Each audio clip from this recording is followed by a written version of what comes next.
اصولی بات یہ ہے ہماری، اور بار بار کہی جاتی ہے، لیکن ہمارے مجمع کی مشکل یہ ہے کہ جو باتیں اپنے مجمع سے عرض کرتے ہیں ہمارا مجمع اسے کہتا نہیں، اپنی اپنی کہتا ہے، لیکن وہ بات آگے رہ جاتی ہے۔ کروانا چاہ رہے وہ ان سے کہہ رہے، ایسا تو نہیں ہے کہ ہم کوئی دل لگی کے لیے جمع ہوئے ہیں، ہاں کہ کوئی دل لگی کی باتیں کرے اسے مزہ آوے، کہ نہیں، ایک مقصد ہے، وہ مقصد ہم پر کھل جاوے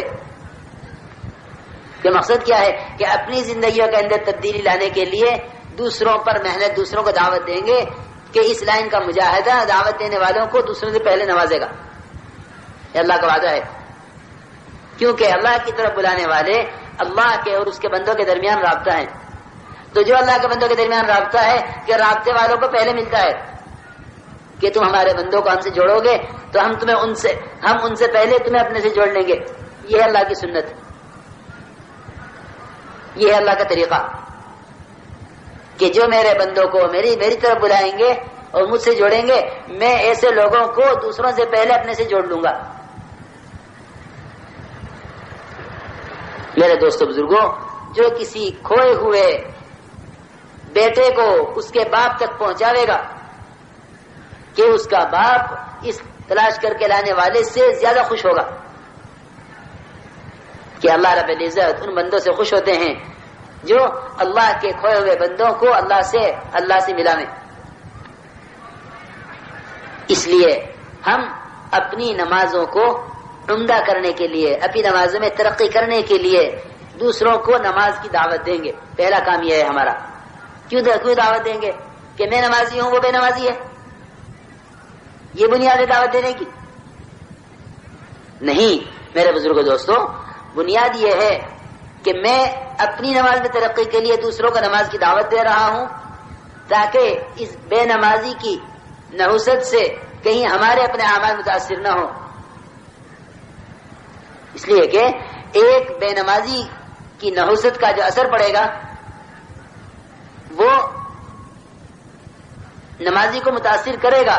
موسیٰ علیہ السلام سے یہ فرما رہے اللہ تعالی کہ موسیٰ، جو شخص نماز سے کامیابی کا یقین نہیں رکھتا وہ کہیں تمہیں نماز سے نہ روک دے، کہ وہ کہیں تمہیں نماز سے نہ روک دے جو نماز پر یقین نہیں رکھتا۔ اور ہوتا یہی ہے کہ دوستوں میں سے ایک نماز شروع کی تو دس اس کے دوست اس کو روکنے والے، باپ روکنے والا، ماں روکنے والی، بھائی روکنے والے، کہ یہ تم نے کیا شروع کر دیا۔ اور یہی نہیں، جتنے بھی شریعت کے احکامات ہیں سب میں رکاوٹ وہ بنتے ہیں جن پر اس نے محنت نہیں کی ہے۔ یہ اپنی محنت سے اپنے ماحول کو بدلے، کیونکہ دعوت تو اس کے لیے عمل کا ماحول قائم کرے گی، اور عمل صرف دعوت نہیں ہے تو اس عمل میں رکاوٹیں پیش آئیں گی۔ فرماتے تھے کہ جو دوسروں کو دعوت دے گا، اگر اللہ نے دوسروں کے لیے ہدایت مقدر کی ہے تو وہ اس کے راستے پر آ جائیں گے، اور اگر ان کے لیے ہدایت مقدر نہیں ہے تو اس کی دعوت اس کے لیے راستہ صاف کر دے گی۔ امت کا قسم کھا کے کہتا ہوں، بڑا طبقہ وہ ہے جو دین پر چلنا چاہتا ہے لیکن معمولی رکاوٹوں کی وجہ سے نہیں چل سکتا۔ ہم شریعت کے مطابق چہرہ نہیں بنا سکتے، ہم شرعی لباس نہیں پہن سکتے، ہاں ہم نماز نہیں پڑھ سکتے، ہم جماعت میں نہیں جا سکتے، ہماری رکاوٹیں ہیں۔ کیوں رکاوٹ ہے؟ کہ تم نے دعوت سے اللہ کی مدد کو ساتھ نہیں لیا ہے، ورنہ دعوت سے جب نبیوں کی مدد غیروں کے خلاف ہوتی ہے تو دعوت سے مسلمانوں کی مدد اپنوں کے خلاف کیوں نہیں ہوگی؟ ہاں، کہ مسلمان کی رکاوٹ تو اسلام میں جو ہے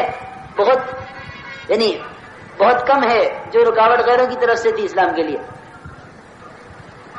جی ہاں، کیونکہ وہ تو پھر مسلمان ہے، کہ مسلمان کے دین میں رکاوٹ بننا غیروں کے دین میں رکاوٹ بننے سے آسان ہے، لیکن دعوت نہ ہونے کی وجہ سے یہ بھی مشکل ہو گیا ہے۔ اس لیے میرے بزرگوں، دوستو، عزیزوں، سب سے پہلا ہمارا کام یہ ہے کہ ہم نماز کی دعوت دیں۔ ہم نماز کی دعوت دیں گے تو نماز پر اس طرح استقامت ہوگی جس طرح مؤذن کو نماز پر استقامت ہے۔ مؤذن نماز نہیں چھوڑتا، مؤذن نماز نہیں چھوڑ سکتا، کہ محلے کا کوئی آدمی نماز کو نہ آئے لیکن مؤذن نماز پڑھے گا.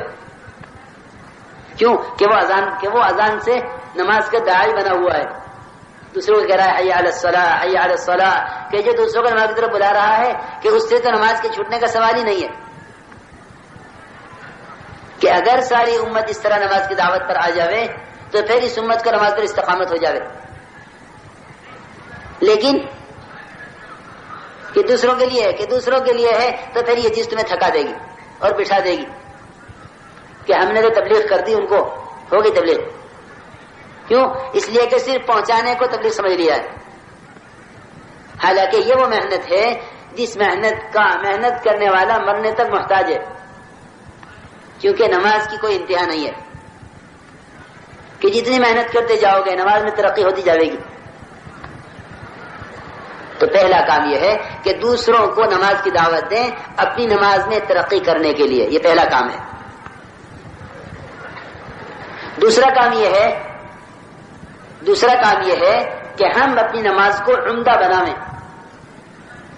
سنبھال کر. اقیم الصلاۃ لذکری، موسیٰ نماز قائم کرو. قائم کرنا کیا ہے؟ کہ قائم کرنا یہ ہے کہ نماز کو درست کرو.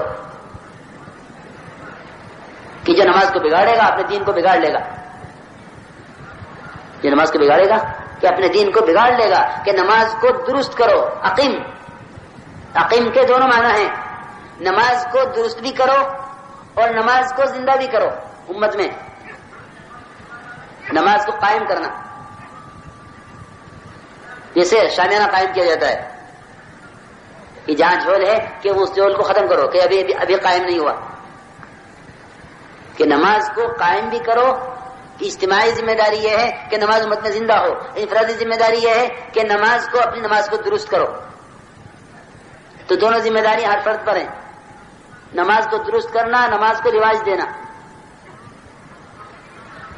اقیم الصلاۃ، نماز کو قائم کرو. کہیں کے لیے؟ لذکری، میری یاد کے لیے. میرے بزرگوں دوستو عزیزوں، ساری اطاعت اللہ کو یاد رکھنے سے ہوگی اور اللہ کی یاد کہ نماز سے قائم ہوگی. جس کی زندگی میں نماز نہیں ہے وہ اللہ کو کسی بھی حکم میں یاد نہیں رکھے گا.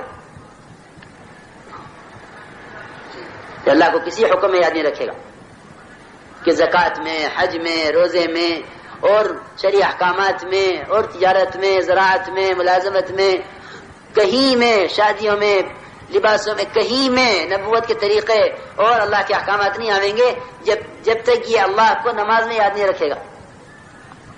کہ نماز اللہ کی یاد پیدا کرنے کے لیے ہے. یعنی جو نماز کو درست کرے گا اور نماز میں اللہ کی یاد کی مشق کرے گا، اللہ رب العزت اس کی پوری زندگی میں اطاعت لاویں گے، پوری زندگی میں دین لاویں گے. اس لیے پہلا کام یہ ہے کہ ہم نماز پر پہلی مشق یہ کریں کہ ہم نماز کے ظاہر کو درست کریں. اقیم، نماز قائم کرو. جو نماز جلدی پڑھے گا اس کے لیے بڑی وعیدیں ہیں کہ جو نماز بگاڑے گا اپنے سارے دین کو بگاڑے گا. اس لیے پہلا حکم یہ دیا گیا ہے کہ نماز کو درست کیا جائے. کہ جو نماز کو جلدی پڑھے گا، حذیفہ رضی اللہ تعالی عنہ نے ایک آدمی کو دیکھا مسجد نماز پڑھتے ہوئے جو نماز جلدی پڑھ رہا تھا. نماز جلدی کیوں پڑھی جاتی ہے؟ نماز کو وہ جلدی پڑھے گا جس نے اپنے تمام مسائل کا حل تو اسباب سے جوڑا ہوا ہے اور نماز اس کی عادت میں ہے، یقین میں نہیں ہے. کہ مسائل کا حل تو باہر سے ہے، میں ملازم ہوں، میں تاجر ہوں، میں زمیندار ہوں، امام صاحب جلدی نماز پڑھانے کیونکہ میں تاجر ہوں. جس کی نماز یقین میں نہیں آئے گی کہ نماز اس کی بنے گی نہیں بلکہ بگڑے گی، کیونکہ یقین نماز پر نہیں ہے، یقین اسباب پر ہے اور نماز پڑھ رہا ہے. کہ نماز کہیں کے لیے پڑھ رہے ہو؟ کہ نماز پڑھ رہے ہیں لیکن نماز سے مسائل کا حل کا تعلق نہیں ہے. اگر نماز سے مسائل کا حل کا تعلق نہیں ہے تو پھر یہ نماز بگڑے گی، کیونکہ مسائل تو جڑے ہوئے ہیں اسباب سے اور اسباب باہر تقاضا کر رہے ہیں کہ جلدی آؤ. اس لیے حیرت ہے ان مسلمانوں پر جو غیر مسلم ملازم رکھتے ہیں تاکہ یہ نماز کے لیے نہ جاویں، کہ یہ نماز کے لیے جاویں گے تو میرا کارخانہ اتنی دیر بند ہوگا. کہ افسوس ہے مسلمانوں پر جو غیر مسلم ملازم تلاش کرتے ہیں کہیں کے لیے کہ اگر یہ نماز کے لیے گئے مسلمان تو میرے کارخانے اتنی دیر بند ہوگا، لہذا غیر مسلم ملازم رکھو تاکہ میرا کام چلتا رہے، میں تو مالک نماز پڑھوں گا لیکن ملازم غیر مسلم رکھوں گا تاکہ اتنی دیر بھی میری دکان یا میرا کارخانہ چلتا رہے۔ جی ہاں، مسلمانوں کی عادت ہے یہ، کیونکہ اگر مسلمان رکھیں گے تو پھر وہ کیا کرے گا کہ وہ 5 وقت کی نماز کو جاوے گا اور ہر نماز میں کہ 15 منٹ لے گا جانے کے آنے کے، اس لیے غیر مسلم ملازم چاہیے۔ جی ہاں، عرب ملکوں میں غیر مسلم ملازم بلاویں تاکہ نہ یہ عمرے کو جاوے نہ یہ حج کو جاوے۔ جی ہاں، یہ نماز پر یقین نہ ہونے کی وجہ ہے کہ مسلمان کو نمازی ملازم نہیں چاہیے۔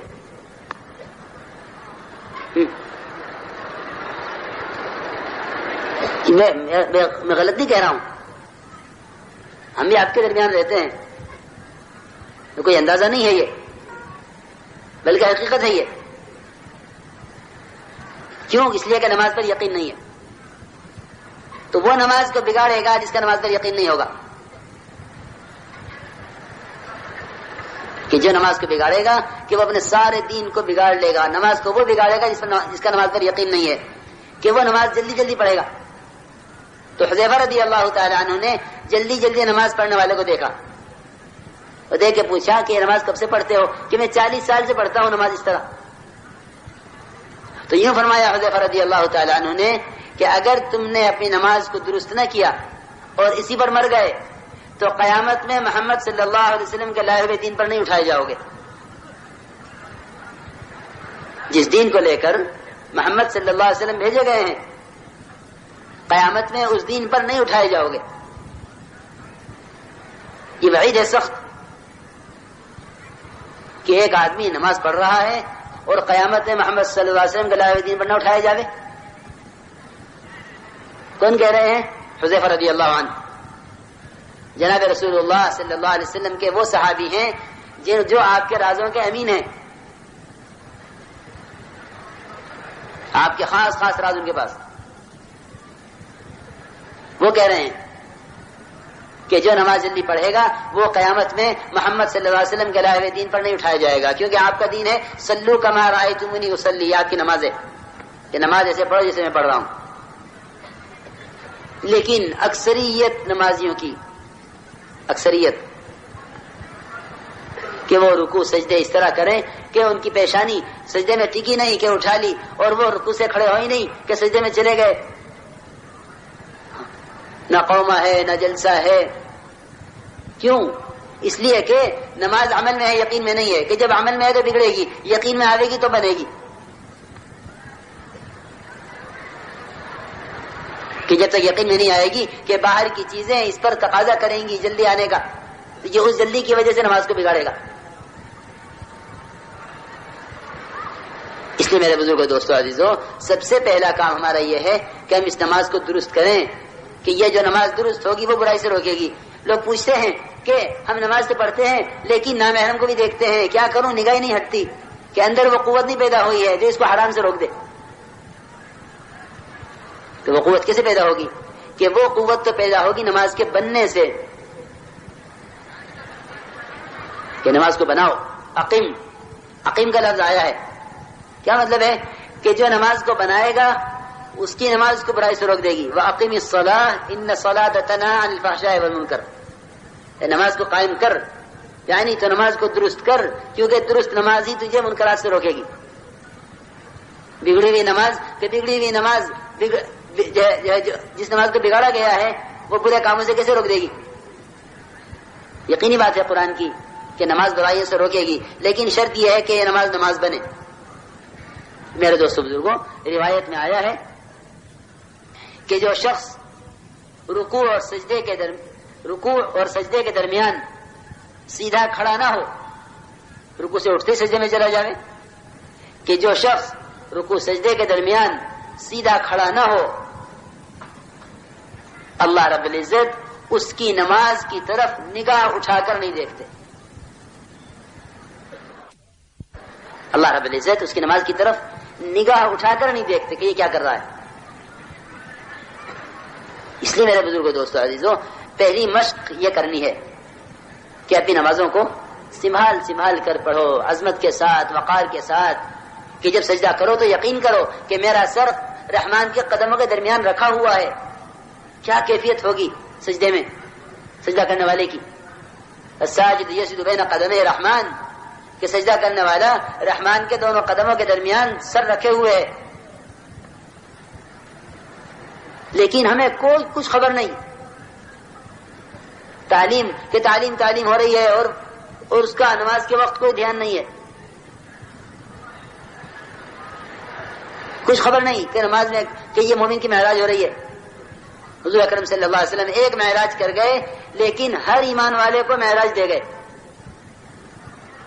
کہ مومن کی معراج ہے اور اس کی معراج ہو گئی، اسے خبر بھی نہیں. جی ہاں، کہ وہ قرب بھی ہے اور تنہائی بھی ہے اور اللہ کے ساتھ سرگوشی بھی ہے، سب کچھ ہو رہا اور اسے کچھ خبر نہیں. کیونکہ میرے بزرگوں دوستوں اب اعمال بھی غفلت سے ہو رہے ہیں، کیونکہ اعمال عادت بن گئے. عمل کیا بن گئے؟ عادت. حالانکہ ہمیں ہر عمل کو ذکر بنانا ہے اللہ کے دھیان سے. اللہ کے دھیان سے ہر عمل عبادت بنے گا، کہ سب سے پہلے نماز عبادت بنے گی اللہ کے دھیان سے. نماز عبادت بنے گی سب سے پہلے اللہ کے دھیان سے. اس لیے ہمیں نمازوں کے اندر اللہ کے دھیان کی مشق بھی کرنی ہے کہ نماز کو ذکر بناؤ. نماز کو ذکر بھی کہا گیا ہے قرآن میں، نماز کو ذکر بناؤ. فسعوا الى ذکر اللہ، کہ دوڑ پڑو اللہ کے ذکر کی طرف، کہ نماز کو ذکر فرمایا. اور نماز کو ایمان بھی فرمایا ہے قرآن میں، کہ نماز کو ایمان بھی فرمایا، نماز کو ذکر بھی فرمایا. یعنی اپنی نماز کو یقین بھی بناؤ اور اپنی نماز کو اللہ کے دھیان سے ذکر بھی بناؤ اور اپنی نماز کو اللہ کے ذکر سے اطاعت پر بھی لاؤ. جو نماز بنے گی نہیں وہ ذکر نہیں بنے گی، کیونکہ ذکر اطاعت کو بھی کہتے ہیں. حضرت عمر رضی اللہ عنہ فرماتے ہیں ہر اطاعت کرنے والا ذاکر ہے. تو اپنی نماز کو اطاعت پر لاؤ.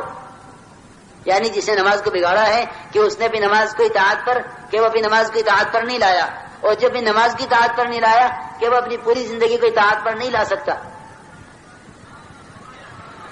اپنی زندگی کو اطاعت پر نہیں لا سکتا جب بھی نماز کو اطاعت پر نہیں لایا.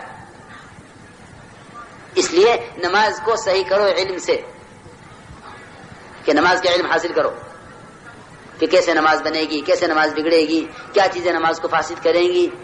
اس کا علم حاصل کرو. یہ نہیں رکوع کر لیا رکوع کرنے والوں کے ساتھ، سجدہ کرنے والوں کے ساتھ، کہ نہیں نماز سیکھو، کہ نماز سیکھو. ورنہ یہ حرکتیں ہیں کہ یہ نماز کا ظاہر ہے، اندر کیا ہو رہا ہے کہ وہ سیکھنے سے پتہ چلے گا. جب حلقوں میں بیٹھتے ہیں مذاکروں کے تو پتہ چلتا ہے کہ نماز میں کتنی کمی ہے. اس لیے میرے دوستوں عزیز بزرگوں پہلا کام یہ ہے کہ ہم اپنی نمازوں کے ظاہر کو درست کریں اور پھر اپنی نماز کے اندر اللہ کے دھیان کی مشق کریں. اللہ کے دھیان کی مشق کریں، یہ دوسری مشق ہے. اور تیسری مشق یہ ہے نماز کے اندر کہ ہم نماز سے اپنے مسائل کو حل کروائیں. یہ تین مشقیں ہمیں نماز پر کرنی ہے. اللہ کے راستے میں نکلے ہوئے ہوں تو، مقام پر ہوں تو، سب کے لیے یہ بات ہے کہ نماز پر تین مشقیں کرنی ہیں. ایک سب سے پہلی مشق اس کے ظاہر کو درست کرنے کی، کہ اس میں رکوع، سجدہ، قومہ، قاعدہ، جلسہ ٹھیک ہو، اور اس میں سورہ فاتحہ، قرات اور سورت ٹھیک پڑھی جاوے. اس میں تحیات، اس میں دعائے قنوت، کہ اس کو یاد کیا جاوے ٹھیک. یہ ایک پہلی مشق ہے. اور دوسری مشق اس کے اندر اللہ کے دھیان کی ہے. اللہ کے دھیان کی مشق نماز ہی میں ہو سکتی ہے، کیونکہ یہ سب سے زیادہ قریب کرنے والا عمل ہے. اگر سب سے زیادہ اللہ کے قریب کرنے والے عمل میں اللہ کا دھیان پیدا نہ ہوا تو جو عمل اس کے بعد کے ہیں ان میں اللہ کا دھیان کیسے پیدا ہو جائے گا؟ سیدھی بات ہے. اس لیے میرے بزرگ دوستو عزیزو دوسری مشق کرو نماز میں اللہ کے دھیان کی. میں سچی عرض کرتا ہوں کہ جتنا اللہ کو یاد رکھا جا سکتا ہے نماز میں، اور جتنا آسان ہے اللہ کو نماز میں یاد کرنا، اتنا کسی عمل میں ممکن نہیں ہے. اگر کوئی بیت اللہ سے چمٹا ہوا بھی ہو تب بھی وہ نماز سے زیادہ قریب اللہ کے ہو نہیں سکتا. جی ہاں، بیت اللہ سے چمٹا ہوا ہے لیکن نماز نہیں ہے، تو یہ کہ یہ چیز اتنا ہی دور ہے جتنا دور ہندوستان میں رہ کے. جی ہاں، کہ اللہ کے قرب کا ذریعہ صرف عبادت ہے.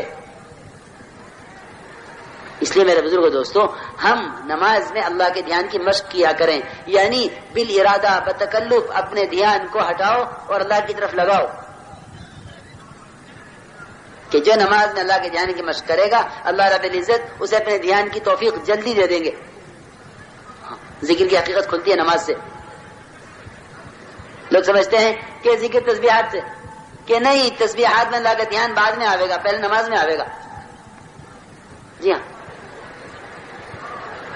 سچی کہہ رہا ہوں میں کہ جیسے لمبے لمبی تسبیح پڑھے نا، لمبے لمبے ذکر، 1000 یہ پڑھا، 2000 یہ پڑھا، تو وہ بیچارے وہ لمبے لمبے وظیفے پڑھتے ہیں، لیکن نماز میں اللہ کے دھیان کی مشق نہ کرنے کی وجہ سے ان کے ان وظائف میں عدد ہی عدد ہیں، دھیان نہیں ہے. بالکل میں صاف صاف عرض کرتا ہوں، اللہ کے دھیان کی مشق کے لیے نماز کے علاوہ کوئی چیز ہے ہی نہیں.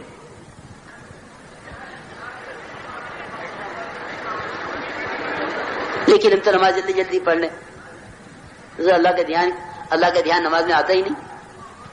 مولوی اثر رحمۃ اللہ علیہ میوات گئے تو سب بڑے بڑے مشائخ علماء ساتھ، حضرت پوچھا پہ بتاؤ کیا کرنا ہے، سب تھکے ہوئے. حضرت تو صبح نکلے نظام الدین سے، اور سارے سفر کرتے اس گاؤں سے اس گاؤں، اس گاؤں سے اس گاؤں. دوپہر کا کھانا بھی ٹل گیا، یاد ہی نہ رہا. چلتے رہے کام کرتے رہے. رات کو حضرت ساتھی تھکے ہارے ایک جگہ پہنچے. حضرت ہمارے ساتھی سے بتاؤ بھائی کیا کرنا، آپ مشورہ تو ضروری ہے، جہاں پہنچتے ہیں وہاں مشورہ کرتے جا کے. پوچھے بھائی کیا کرنا ہے، کہ حضرت سب کی رائے یہ ہوئی، سارے ماشاءاللہ مشائخ اکابر، کہ جی حضرت جلدی جلدی نماز پڑھ لیں پھر اطمینان سے کھانا کھائیں گے.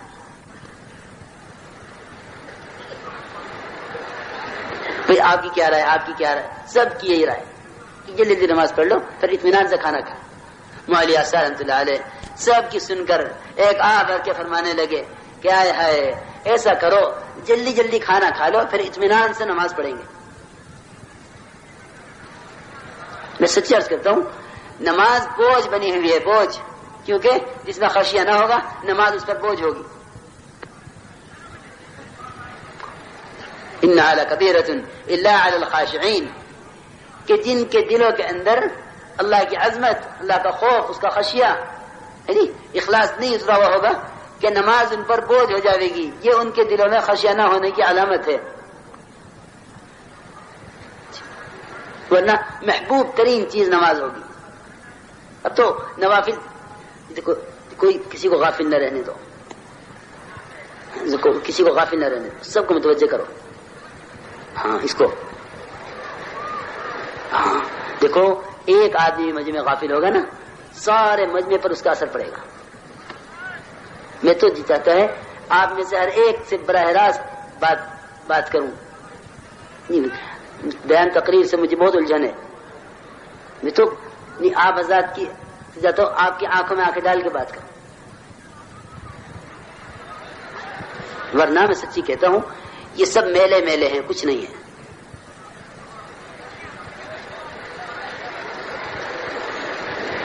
میں تو جب ایک آدمی کو میں دیکھتا ہوں میری طرف نہیں دیکھ رہا، بس میں سمجھ لیتا ہوں کہ یہ یہاں نہیں ہے.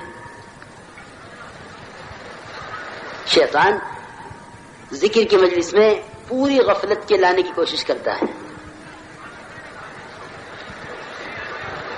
ایک آدمی میری طرف نہیں دیکھ رہا ہوتا نا، بس میں سمجھ لیتا ہوں کہ یہ یہاں نہیں ہے. میں تو آپ میں سے ہر فرد سے براہ راست بات کر رہا، میں آپ میں سے ایک سے بھی غافل نہیں ہوں انشاءاللہ. اس لیے میری درخواست یہ ہے کہ آپ میں سے بھی کوئی ہم سے غافل نہ ہو. پھر تو انشاءاللہ آپ حضرات فائدے محسوس کریں گے، ورنہ تو میلہ ہے، میلے میں لوگ آتے چلے جاتے ہیں۔ میں عرض کر رہا تھا میرے دوستوں بزرگوں، اپنی نماز میں اللہ کا دھیان پیدا کرو بالارادہ، اور تیسری مشق یہ کرو نماز پر کہ نماز سے اپنے مسائل کو حل کرواؤ، نماز سے اپنے مسائل کو حل کرواؤ۔ اللہ رب العزت کے ساتھ بدگمانی یہی ہے کہ مسائل کا حل تو اللہ نے اسباب میں رکھا ہے اور نماز سے ہوگا۔ جب ہم نے قدرت کو اسباب کے ساتھ باندھ لیا تو اب تو مطلب یہ ہے کہ اب نماز پر یقین نہیں رہا۔ اور سمجھتے تھے سال سال بھر مشق کرنی پڑے گی اپنی حاجتوں سے، اپنی نمازوں سے حاجتوں کو پورا کروانے کی۔ عبداللہ بن مسعود رضی اللہ عنہ فرماتے ہیں کہ اپنی حاجتوں کو فرض نمازوں کے لیے اٹھا کے رکھو، احملوا حوائجکم علی المکتوبہ۔ صحابہ کرام کو زندگی میں ایک ہی حاجت کے پورا ہونے سے پہلے ایک دفعہ نماز نہیں ملے گی بلکہ بار بار نماز ملے گی۔ ایسا نہیں ہے ہم تو نماز پڑھ کر پھر چلے جاتے ہیں اسباب کی طرف، وہ نماز پڑھ کر سب کی طرف نہیں آئے بلکہ نماز پڑھ کر پھر نماز کی طرف، پھر آگے دیکھا کہ کام نہیں ہوا پھر نماز کی طرف، پھر آگے دیکھا کام نہیں ہوا پھر نماز کی طرف، یہاں تک کہ اللہ رب العزت نے یہ تو اسباب مہیا فرما دی اس حاجت کے لیے، یا بغیر اسباب کے حاجت پوری فرما دی، دونوں باتیں ہوئی، اور ہمارا یقین ایک پر بھی نہیں ہے۔ ہم یہ سمجھتے ہیں ہماری محنت سے یہ اسباب آئیں گے اور ان اسباب پر محنت کرنے ہی سے ان اسباب سے نتائج نکلیں گے۔ اپنی حاجتوں کو فرض نمازوں کے بعد کے لیے اٹھا کے رکھا کرو، اور حاجت آئی فوراً نماز، یعنی میرے بزرگوں دوستو عادت بنا لو کہ جب بھی کوئی حاجت آئے گی ہم نماز کو مقدم کریں گے عمل پر، نماز کو مقدم کریں گے سبب پر۔ اللہ رب العزت اسی انتظار میں ہے کہ یہ میرا بندہ اپنی حاجت کے لیے میرے حکم کو مقدم کر دے تو میں یعنی قدرت کو ساتھ کر دوں، لیکن جب بندہ عمل پر سب کو مقدم کرتا ہے تو اللہ رب العزت اس بندے کو اسباب کے حوالے کر دیتے ہیں کہ تو جان تیرے اسباب جانے، اس لیے کہ اللہ کا کوئی وعدہ اسباب کے ساتھ ہے ہی نہیں۔ یہ تو اتنی غلط فہمی ہے کہ اللہ نے انسانوں کی حاجتوں کے لیے اسباب بنائے ہیں، یہ تو میں کیا بتاؤں، جن لوگوں کے ذہنوں میں بیٹھا ہوا تو کچھ خبر ہی نہیں ہے۔ اللہ رب العزت نے تو بندوں کے اندر حاجتیں اس لیے پیدا کی ہیں تاکہ یہ میری طرف آئیں، اور اسباب اس لیے پیدا کیے ہیں تاکہ ان کے میری طرف آنے میں ان کا امتحان ہو، ورنہ اگر اسباب نہ ہوتے تو سب اپنی حاجتوں میں اللہ کی طرف جاتے نا، کہ بھائی اگر اسباب نہ ہوتے تو ہر شخص اپنی حاجت میں اللہ کی طرف جاتا نا۔ اللہ نے تو اسباب اس لیے بنائے ہیں وہ دیکھنا چاہتے ہیں کہ بندہ پہلا قدم کدھر اٹھاتا ہے، سبب کی طرف یا حکم کی طرف، اس لیے اسباب بنائے ہیں۔ ہم یہ سمجھتے ہیں کہ اللہ نے حاجتیں پیدا کی ہیں، ان حاجتوں کی وجہ سے اسباب پیدا کیے ہیں، حالانکہ نہ حاجتیں حاجتوں کے لیے پیدا کی ہیں نہ اسباب حاجتوں کے لیے پیدا کیے، بلکہ حاجتیں پیدا کی ہیں اپنی ذات کی طرف رجوع بڑھانے کے لیے۔